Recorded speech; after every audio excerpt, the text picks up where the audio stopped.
मुंबईतील वरळी मतदारसंघात घसीटाराम हलवाई या दुकानाच्या पत्त्यावर 48 मतदार राहत असल्याचा दावा करण्यात आलाय। आदित्य ठाकरेंनी काल मतचोरीबाबत प्रेझेंटेशन करताना हा दावा केला। तर हा घसीटाराम हलवाई आणि 48 मतदार नेमके आहेत कुठे याचा रियालिटी चेक झी 24 तासनं केला। आमच्या प्रतिनिधी मनश्री पाठक यांनी याबाबत आढावा घेतलाय।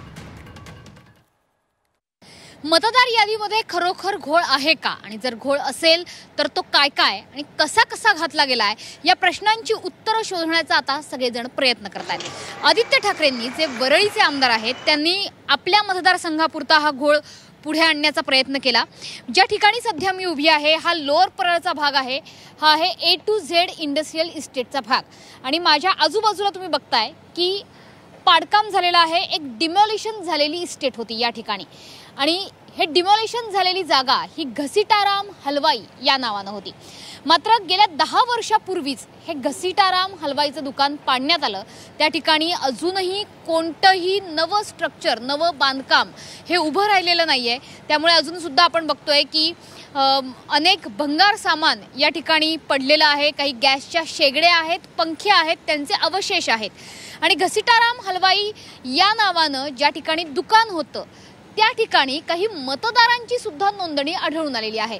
इथे आपण बघतोय की प्रायव्हेट प्रॉपर्टीचा बोर्डही लागलेला आहे आणि ही प्रायव्हेट प्रॉपर्टी कोणाच्या नावे आहे त्याचं सुद्धा आता इथे स्पष्टपणे नमूद केलेलं आहे। मात्र घसीटाराम हलवाई या पत्त्यावरती तब्बल 48 मतदारांची नोंद निवडणूक आयोगाने आपल्या मतदार यादीत केलेली आहे। खरं तर मतदार यादीमध्ये जो पत्ता नमूद केलेला असतो तो रहिवासी पत्ता असतो। मात्र कमर्शियल जागेचा हा पत्ता नमूद करण्यात आलेला आहे, जी जागा आधीच डिमॉलिश करण्यात आलेली आहे। सध्या आपण या A to Z इंडस्ट्रियल प्रिमायसेसच्या सोसायटी ऑफिसमध्ये जाणार आहोत आणि त्यांना विचारणार आहोत की हे घसीटाराम हलवाई प्रकरण नेमकं काय आहे आणि खरोखर या ठिकाणी कोणी राहत होतं का। तर आपण या सोसायटी ऑफिसमध्ये आलेलो आहोत। सोसायटी ऑफिसचे मॅनेजर सध्या आपल्या सोबत आहेत, योगेश बाने असं त्यांचं नाव आहे। योगेशजी नमस्कार, तुमचं स्वागत आहे झी 24 तासवर। आम्ही आत्ता घसीटाराम हलवाई हे जमीनदोस्त झालेलं दुकान बघून आलोय। किती वर्षांपूर्वी हे दुकान त्या ठिकाणी होतं? तिथे खरोखर मिठाईवाला होता का?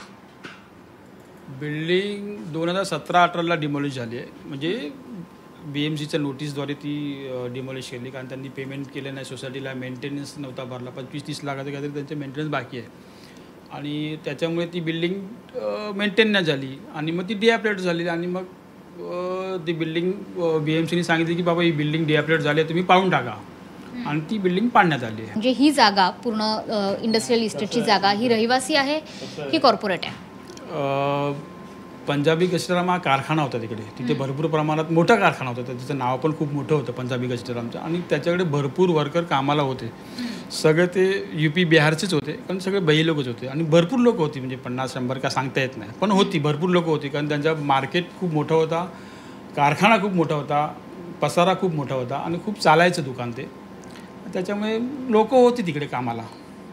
मग ते मतदान करायचे त्याच्या बाबतीत तुम्ही कधी काही ते आम्हाला नाही आम्हाला काय, पण राहायची इथेच होती, लोक राहायची तिथे, म्हणजे 24 तास ती इथेच राहायची। त्यांचा रहिवासी पत्ता हाच होता ते पण मी सांगू शकत नाही, पण आता समजा इलेक्शन कार्ड त्यांचं इकडचं आहे याचा अर्थ त्यांनी ते इथे ते वास्तव्य राहतात किंवा त्यांनी रेसिडेन्शियल प्रूफ म्हणून त्यांनी हा दिला असेल, असं असू शकतो।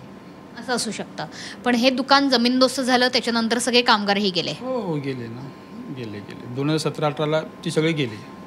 तर एकंदरीत 2017 ते आता आहे 2025। मात्र 2025 मध्ये सुद्धा मतदार यादीत घसीटाराम हलवाई हे दुकान अजूनही शाबूत असल्याचं बघायला मिळतं आणि इतकंच नाही तर त्या पत्त्यावरती 1 नाही 2 नाही तब्बल 48 मतदार आहेत। त्याच्यामुळे हे 48 मतदार घसीटाराम हलवाई दुकान जमीनदोस्त झाल्यानंतर नेमके गेले कुठे आणि त्यानंतर त्यांचं मतदान कार्ड नेमकं कुठलं आहे हा संशोधनाचा विषय आहे। मात्र तुर्तास लोअर परळ भागामधला हा अस्तित्वात नसलेला जमीनदोस्त झालेला घसीटाराम हलवाई चांगला चर्चेत आलाय।